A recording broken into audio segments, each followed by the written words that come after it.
Professor Dr. Asif Abbas Naqvi is a highly esteemed internal medicine specialist, family physician, consultant physician, and gastroenterologist with 40 years of experience, holding prestigious qualifications, including MBBS, MRCP, and FRCP from UK. He has dedicated his career to diagnosing and treating complex medical conditions with a patient-centered approach.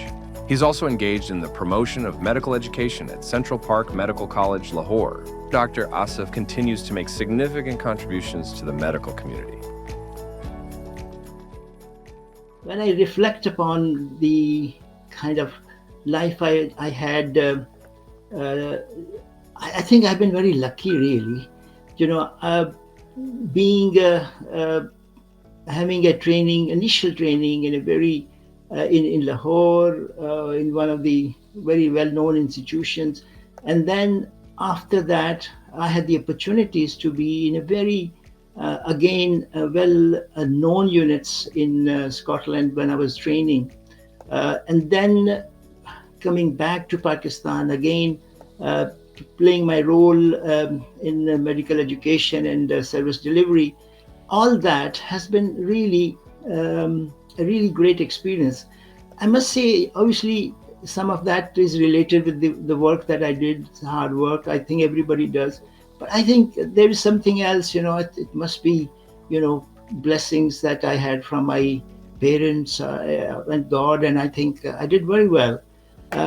Obviously, there were challenges and some of that, but mainly I think when they were challenged, I had the opportunity to overcome that. So overall, the experience has been very good. Few instances where I think we thought that life was difficult, but with the help of hard work and again, with the blessing of God, things went on very well. You keep on visiting Pakistan, I guess. So when you come to Pakistan, how is that experience? And how often do you come? And how is that experience? Plus, do you face any kind of difficulties? Okay. Jan Saab, I think, can I just give you a little bit of general view about the overseas people who come here? Please. I see that there are different groups of people who have a different experiences. Some people who come to this country or any overseas, maybe United Kingdom, USA, they decide to live here, for forever in that sense, and they do not come to Pakistan that frequently. And then there are other peoples who, the second category, who come to Pakistan and then spend some time in Pakistan, substantial Pakistan, and then go back. And the third are people who keep on, come intermittently more often. I suppose I fall in the second category, because after I did my training, spending 5 years, beautiful Scotland, I decided that I should go back to Pakistan, and I spent there almost 12 years, and which made it so I had an experience of everyday experience of Pakistan in a more sort of senior in age, and also in my professional capacity. But then I came back for a number of reasons. And spend a lot of time until now. But during this period, I've been coming to Pakistan very frequently. So my experience is in some way is a little bit different than a lot of experiences some of other overseas might express. People who come infrequently, obviously they face a different kind of they have a different mindset, and therefore have a different experience of Pakistan. But for me, I must say, because I have remained very much familiar. I mean, obviously, we are, the two countries, the two places have got different cultural and social aspects, different kind of networking that you have to maintain. socially or otherwise. So that experiences varies from one person to us to other. My experience, I must say, has been quite good, and I feel coming to Pakistan, I just sort of, I somehow I've got this flexibility of moving from one position to other. To give you an example, driving in UK is different than driving in Pakistan, but I can drive both places. Just for interest sake, how come it's different? Because the traffic rules are perhaps the same. The rules are same. Rules are exactly same over there, over in Pakistan as it is here.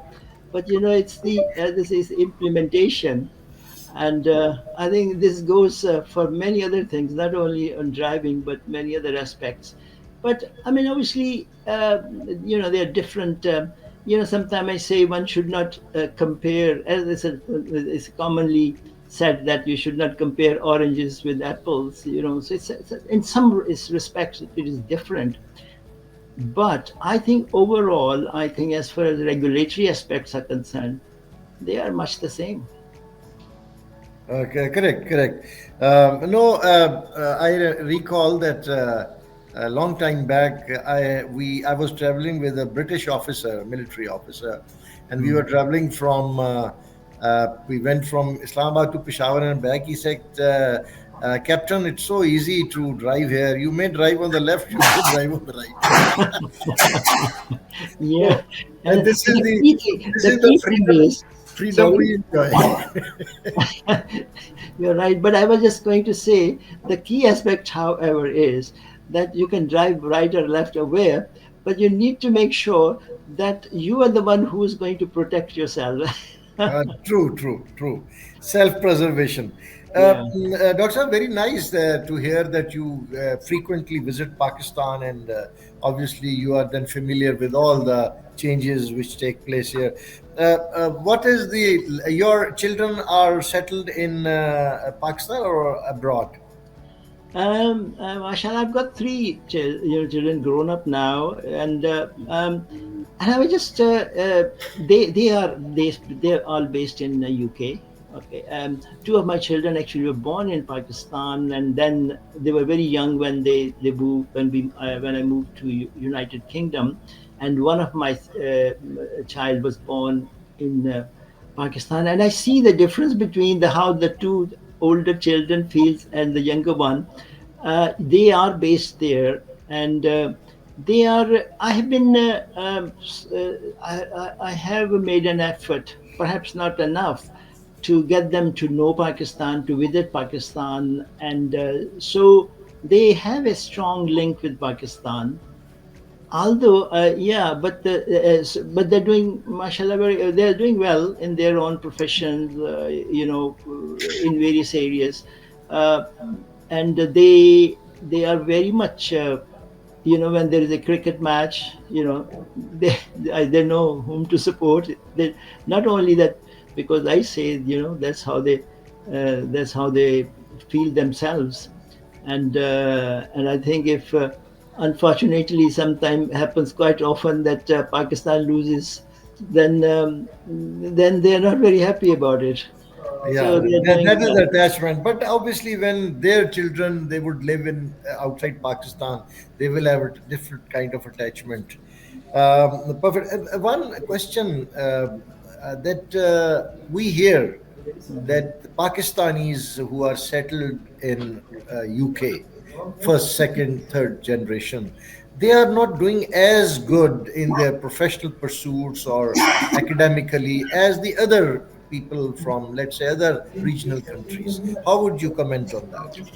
I think there is some truth in that, and I tell you why. Because I think the people who have come from from Pakistan, in the various regions of Pakistan, they came in different kind of periods, and they came in different professional kind of opportunities. They were given a different employment opportunities. So but then as the time passed, then I think a lot of people who were professional in higher skills, doctors, engineers, and this group of people, uh, they initially, when they used to come to UK, I'm just restrict myself at the moment to UK, they would generally go back to Pakistan, so their second generation will not be living there. Whereas the people who came initially, they stayed on, and I think they did not focus a great deal on the further education of their children.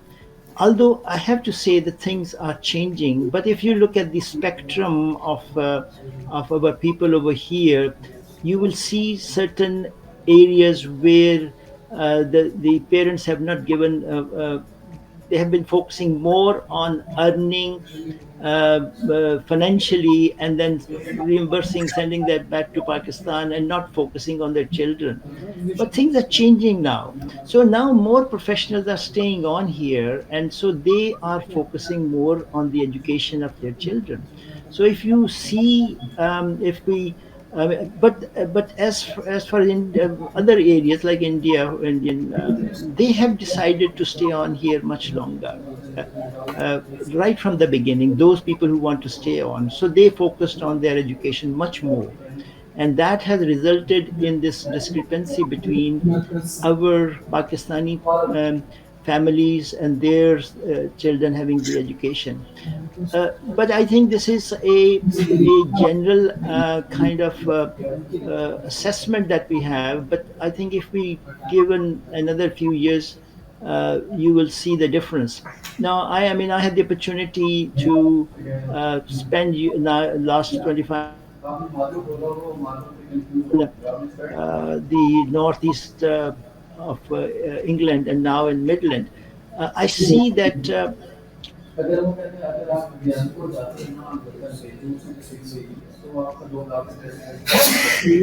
Hello.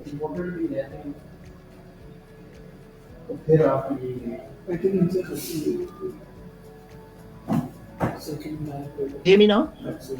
Yeah, yeah. There was a slight disruption, Okay, and can you so hear me now? now So I I'm can hear saying, you. You were telling us that now you see improvement now, inshallah, in the yeah, future. you see that, and I was just going to just uh, uh, share with you that in I had the opportunity to interact with a lot of people in Birmingham now.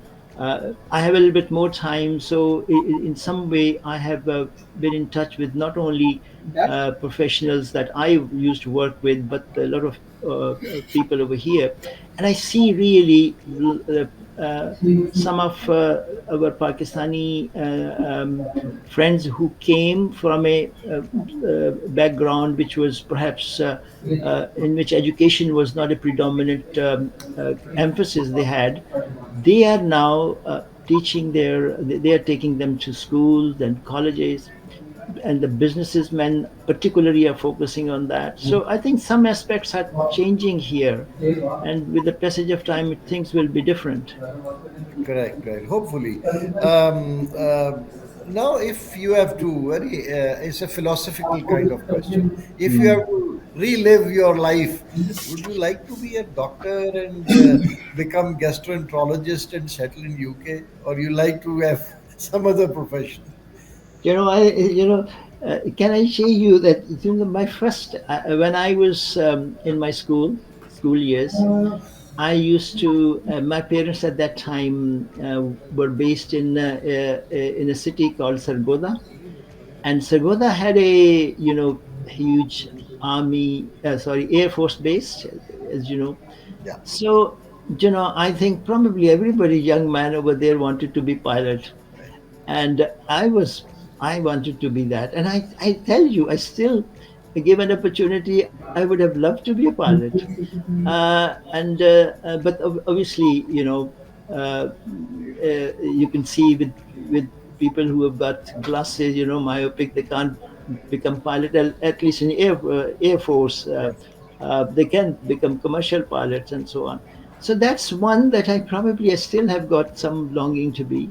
But I tell you that I think medical profession really is still is very attractive for me, and I think probably I will still go for that. Uh, but I think in Pakistan to become a general is not a bad idea. No, you are a high achiever, and if you in next life you join Air Force, you will be Air Marshal, inshallah. You Okay.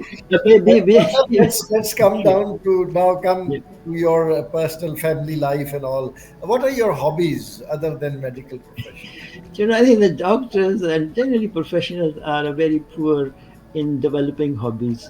I think I think we and actually, by the way, I just want to dwell a little bit on one of my hobby, which is medical education. I think it's because I think in some way it's a very good hobby. I mean, always, I do play a bit of golf, and I do like to travel. I travel quite a lot actually.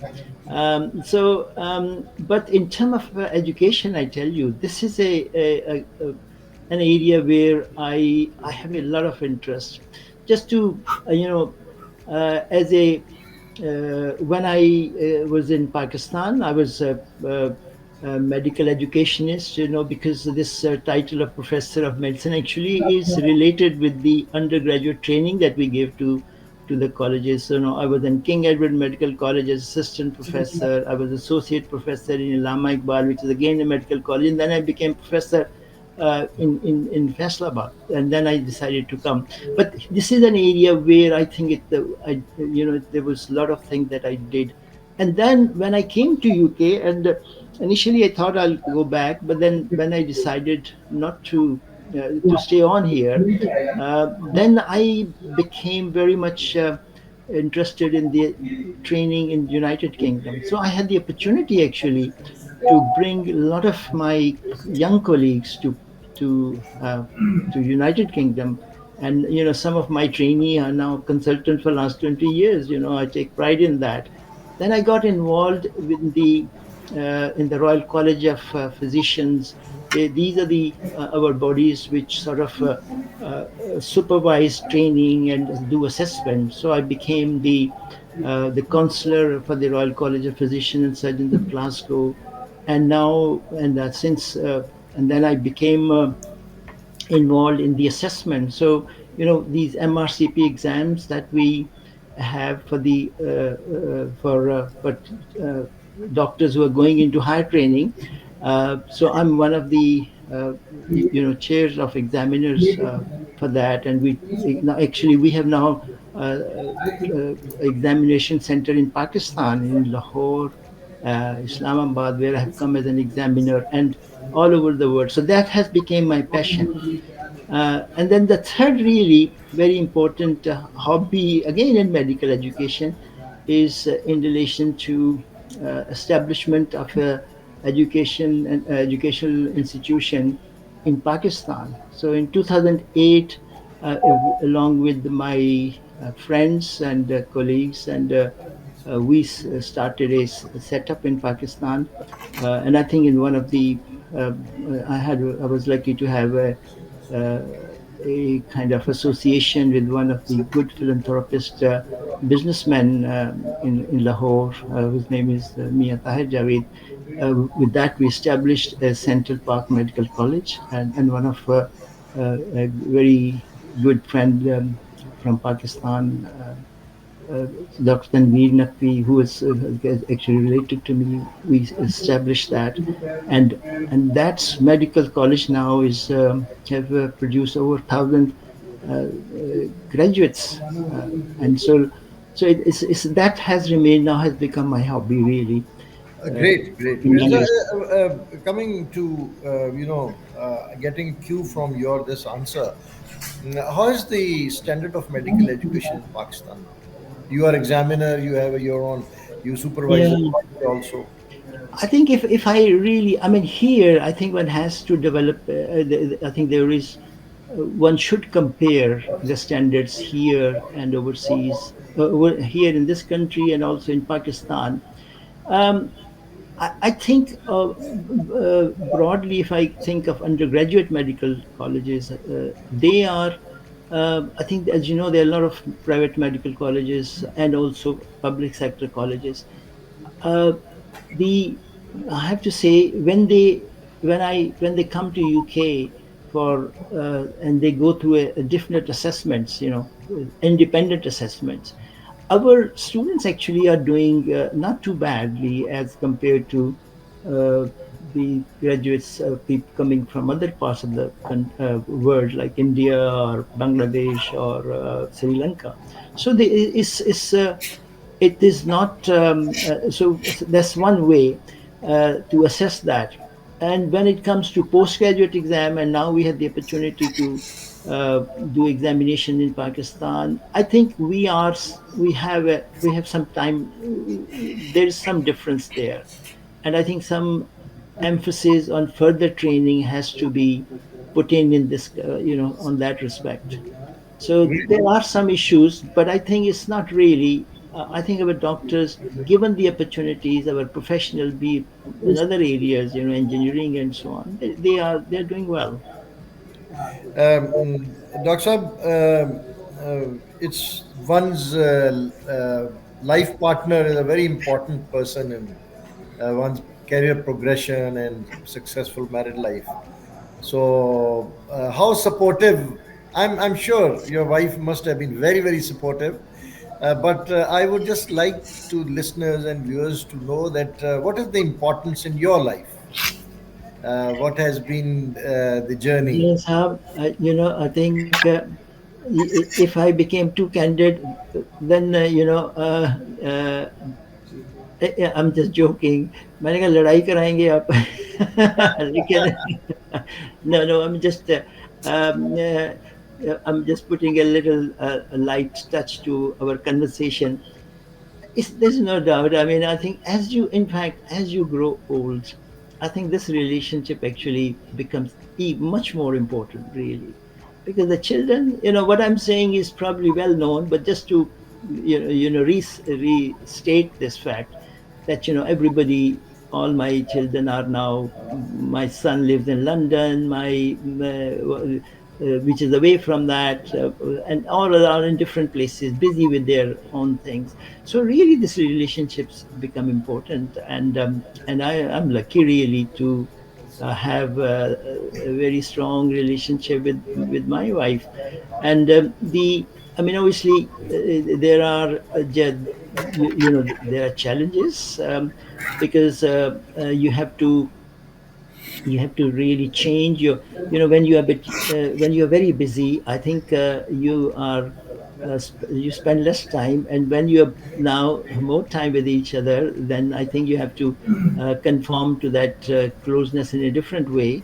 And I think there are challenges for that, but I think given the circumstances, particularly people of our not only age and also background and culture, I think this is something that if I'm blessed. Great, great. Dr. Saab, my last question. What message will you like to give to the youth in Pakistan and particularly to those young people in medical profession?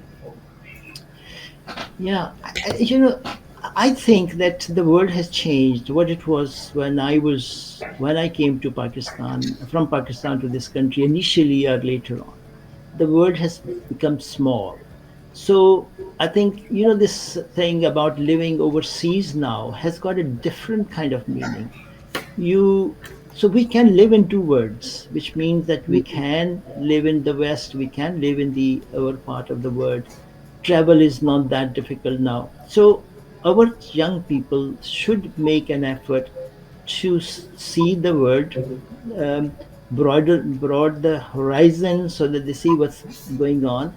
But I think they should keep on returning to their country. And I think because despite so many years having spent outside, I feel that still one thing which gives me a great confidence in how I act in this country, because I know that I have a country to go back if there are any issues. And I think therefore I think we should work for living in both sides of the world and keep on contributing to the country that where we originated from. in here, live the way that this country demands you to do that. So that, and I think because of this message, I think I would say that live for both the words. Thank you, Doctor. Thank you. Such a wonderful conversation, and I'm very grateful for your time.